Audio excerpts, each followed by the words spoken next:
নিজেদের নিয়ে আমরা যতটা না চিন্তা করি, তার থেকে অনেক বেশি চিন্তা আমাদের পরিবারের মানুষেরা, আমাদের আত্মজনেরা করে থাকেন। সেই চিন্তাবশতই এমন অনেক কথা তারা বলে ফেলেন, যেটা আমরা বেশিরভাগ সময় বলে উঠতে পারি না।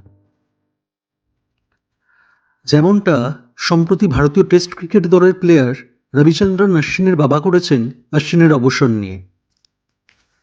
গত 19শে ডিসেম্বর অশ্বিন আন্তর্জাতিক ক্রিকেট থেকে অবসরের সিদ্ধান্ত ঘোষণা করেছিলেন, একেবারে গাভাস্কার বর্ডার ট্রফির মাঝখানে, সবাইকে কিছুটা চমকে দিয়েই। আর তারপরেই তার অবসর নিয়ে রীতিমতো বোমা ফাটিয়েছেন অশ্বিনের বাবা। বলেছেন তার ছেলেকে ক্রমাগত অসম্মানিত হতে হচ্ছিল হয়তো, তাই অশ্বিনের আচমকাই সিদ্ধান্ত। এমনকি তারাও অশ্বিনের এই সিদ্ধান্তের কথা জানতেন না বলে জানিয়েছেন তার বাবা। যদিও বাবার এই বিতর্কিত মন্তব্যের কারণে যে জলঘোলা হয়েছে তা থামানোর চেষ্টা করেছেন অশ্বিন। সাধ্যানুযায়ী চেষ্টা করেছেন ড্যামেজ কন্ট্রোলের। বলেছেন তার বাবা মিডিয়া ট্রেন্ড নন, তাই হয়তো বেফাঁসি মন্তব্য করে ফেলেছেন। তা অশ্বিন যাই বলুন, আচ্ছা সত্যি করে বলুন তো, অশ্বিনের বাবা কি ভুল খুব একটা কিছু বলেছেন? অশ্বিনের স্তরের একজন খেলোয়াড়কে আমরা দিনের পর দিন দলের বাইরে বসে থাকতে দেখেছি।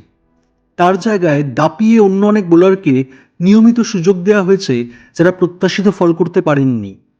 তবু কোনো এক অজ্ঞাত কারণে তারা ক্রমাগত খেলে গেছেন, আর মাঠের বাইরে কখনো বসে থাকতে হয়েছে টেস্ট ক্রিকেটে দেশের দ্বিতীয় সর্বোচ্চ উইকেট গ্রাহককে, বা তিনি দলে জায়গাই পাননি।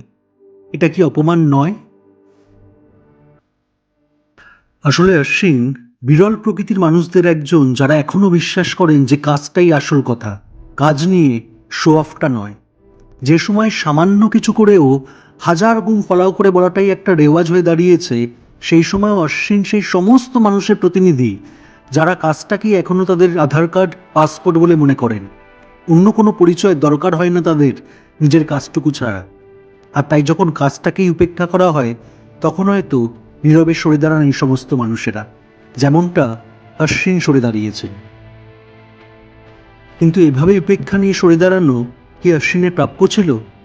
এই প্রশ্নটা কিন্তু অশ্বিনের বাবার মতো আমাদেরও থাকবে।